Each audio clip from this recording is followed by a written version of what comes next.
देखो ये है लेफ़्ट फैक्टरिंग का टॉपिक है।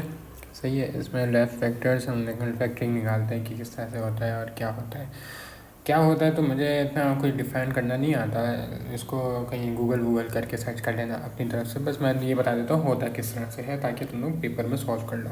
ठीक है। अच्छा, ये एक चीज़ बस याद रख लेना, ये जो मैंने लिखा ना, जो सेम है उसको रखो और जो डिफरेंट है उसको न्यू वेरिएबल में ड्राइव कर दो। ये अभी हम देखते ही है क्या, लेकिन ये जो चीज़ है ना, ये लाइक अपने दिमाग में ना ऐसे बैठा लेना कि कोई तुम्हें टॉर्चर भी कर दे ना फिर भी ना बोलो।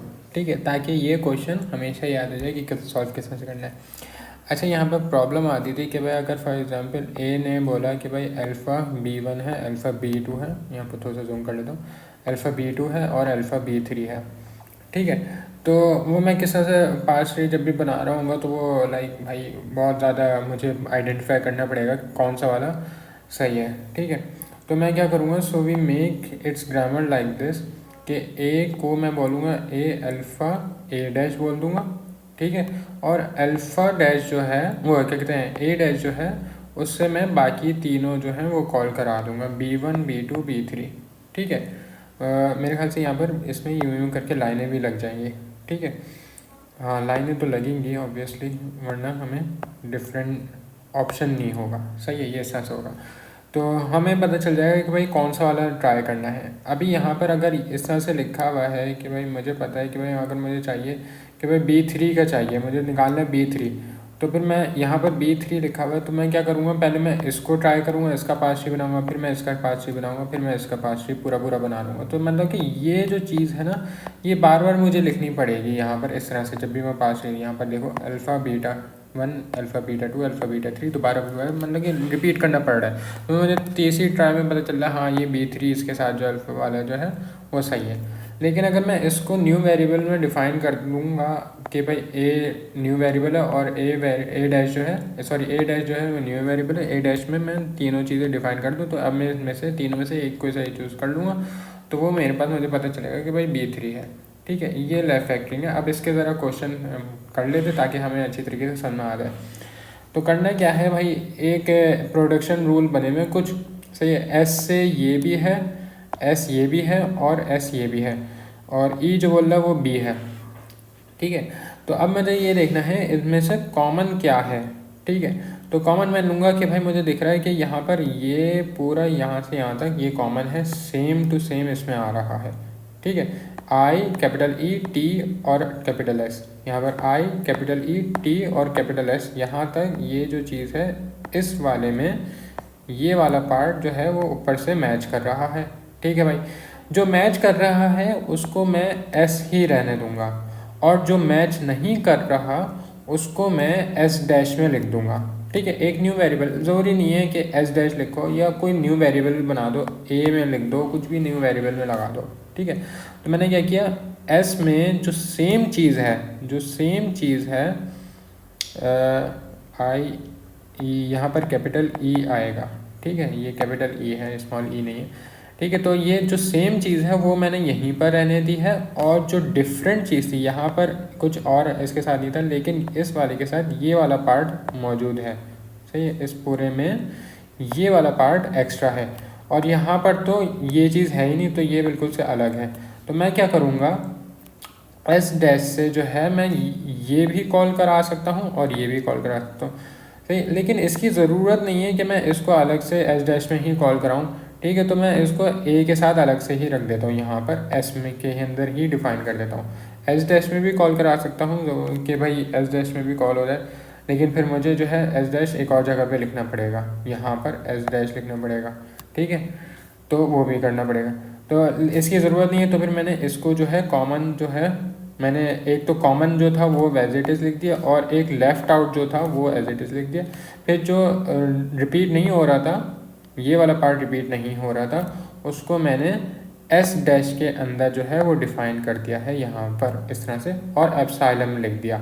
अब एप्सिलॉन क्यों लिखा मैंने यहाँ पर, एप्सिलॉन लिखने की क्या ज़रूरत है।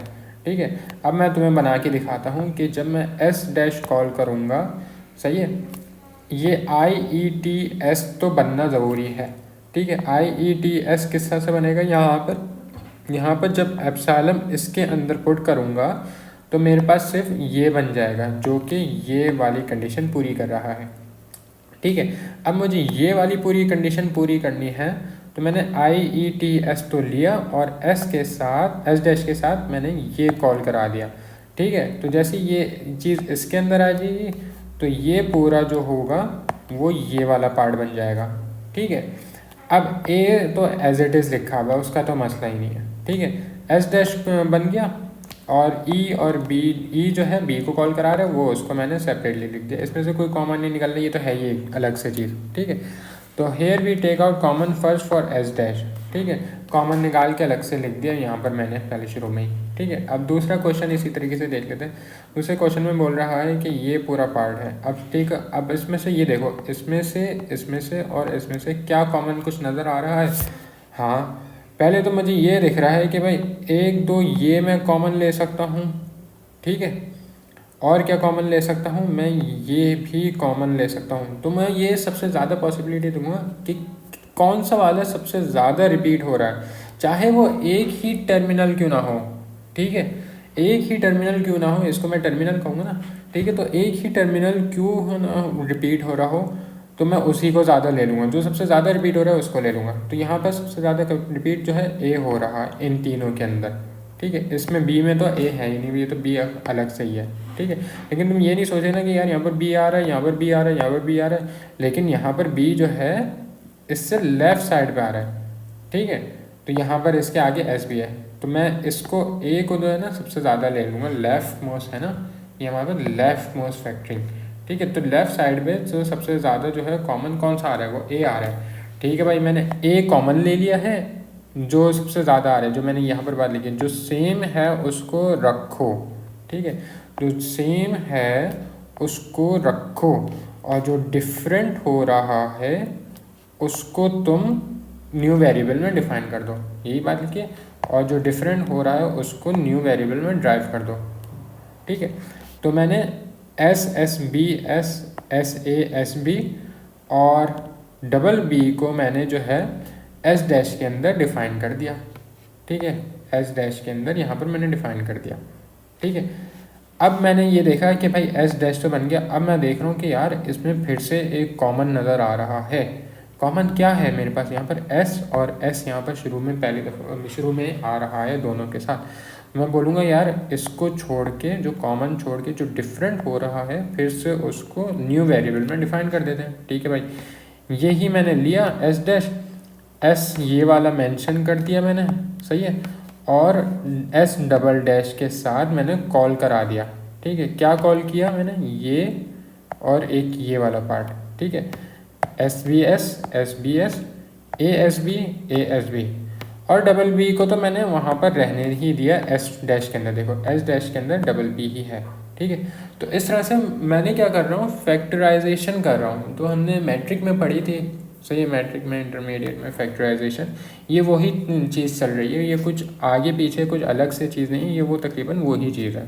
ठीक है, तो ये इस तरह से एक हमने ये भी देख लिया। अब मैं देखूँगा कि भाई मैं मेरे पास इसमें और इसमें कुछ कॉमन निकल रहा है, नहीं, डिफरेंट हो रहा है। शुरू का भी डिफरेंट है, यहाँ पर बीच का भी डिफरेंट है और एंडिंग पॉइंट भी डिफरेंट है। ठीक है, तो जब सब कुछ डिफरेंट आ रहा है तो फिर मैं नहीं लूँगा। अब यहाँ पर देख लेते हैं इस क्वेश्चन के अंदर, सही है, इस क्वेश्चन के अंदर देख लेते हैं कि भाई यहाँ पर कौन कौन सा आ रहे हैं। इसमें से मुझे आ रहा है BS और BS तीनों में एक साथ आ रहा है, तो सेम चीज़ रखूँ, सेम चीज़ रख ली मैंने, और जो डिफरेंट हो रहा है उसको मैंने न्यू वेरिएबल में डिफ़ाइन कर दिया। न्यू वेरिएबल में मैंने डिफ़ाइन कर दिया, ये देखो ये आ गया, और ये भी डिफरेंट था, ये इसमें से बचा था, ये वाला भी इसमें से ये यहाँ पर आ गया। ठीक है, और ए को तो मैंने उठा के यहीं पर पहले वाले में ही रहने दिया, दूसरे वेरिएबल में डिफाइन किया। अब मैं देख रहा हूँ कि भाई क्या मेरे पास इसमें से और कुछ कॉमन निकल सकता है? हाँ, कॉमन निकल सकता है, SA यहाँ से कॉमन निकल सकता है, और कुछ और कॉमन नहीं निकल सकता। ठीक है, लेफ्ट फैक्टरिंग करते हुए तो मैं बोलूँगा कि यार इसको और इसको एज इट इज़ रहने दो, जो डिफरेंट हो रहा है वो ये है। ठीक है, इन दोनों को एक और नए वेरिएबल में डिफाइन कर देता हूँ। कर दिया भाई मैंने एस डबल डैश में। ठीक है, और एस डबल डैश यहाँ पर कॉल करा दिया, और बी को मैंने एस डैश में ही रहने दिया। ये देखो बी को मैंने एस डैश के अंदर ही रहने दिया। ठीक है, तो ये है हमारे पास लेफ़्ट फैक्टरिंग, इस तरह से पढ़ा जाता है मेरे ख्याल से। हाँ, ये लेफ़्ट फैक्टरिंग इस तरह से है हमारे पास। ठीक है, तो ये तुम्हारा इस तरह से होगा। और अब जो है हमारे पास दूसरे टॉपिक बच गए। अब कुछ भी इस तरह से क्वेश्चन आए तो तुम लोग टैकल कर सकते हो। तो इसके अलावा हमने कुछ सीखा नहीं है लेफ़्ट फैक्टरिंग में, बस यही पढ़ा है। ठीक है भाई, यहाँ पे वीडियो एंड कर देते हैं।